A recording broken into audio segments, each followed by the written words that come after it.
નમસ્તે મિત્રો, આજે તારીખ 23/9/2024 ને સોમવારના રોજ વિરંગામ તાલુકાના ઠુલેટા ગામે જે માત્ર 13 વર્ષના દીકરી નામે કરિશ્મા અને દીકરો નામે રવિ, જેના આપણે 4-5 દિવસ પહેલાં પથ્થરના બેલા ચણતર માટે લાવ્યા હતા, જેનું પથ્થરના બેલા આજે પત્તાની સાથે જ તમામ મિત્રોના સાથ અને સહકારથી ઈંટોનું લેવા માટે રમણભાઈને મોકલ્યા હતા.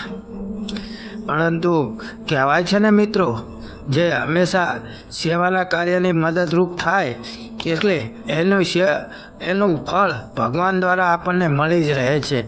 મિત્રો, ખરેખર આ ભઠ્ઠાવાળો એવું કહેતો હતો કે આ 7 રૂપિયા ઈંટ અમે વેચવી છીએ, અમુક ઈંટ અમે 8 રૂપિયા વેચવી છીએ, પરંતુ આ સેવાના કાર્યના કારણે માત્ર 5.5 રૂપિયામાં આ એક ઈંટ આપણને મળી હતી, જેની અંદર આજે સવારથી રમણભાઈ ટ્રેક્ટર લઈ અને ગયા હતા અને લગભગ આશરે 3:30 થી 4 વાગે ફરી ટ્રેક્ટર ભરી અને રમણભાઈ ઠુલેટા ગામે આવી ગયા હતા.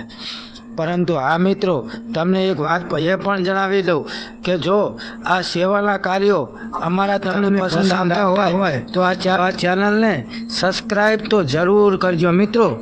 અને હા મિત્રો, આપણે પ્રથમ દિવસે જ સિમેન્ટની થેલીઓ 22 લાવ્યા હતા, પરંતુ આજે એ સિમેન્ટની થેલીઓ પણ પથ્થરની સાથે પૂરી થઈ ગઈ.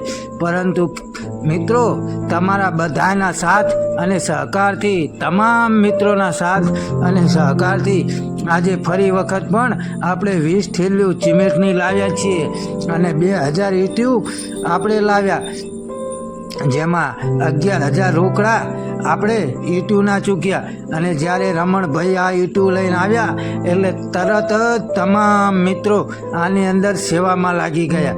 અને તમે જુઓ મિત્રો, એક વ્યક્તિ 5 ઈંટું, એક વ્યક્તિ 5 ઈંટું એમ કરી અને એ જ ઈંટુનો થપ્પો આપણે જે રવિભાઈનું મકાન ચણવી છીએ એની અંદર માંડવામાં આવ્યો.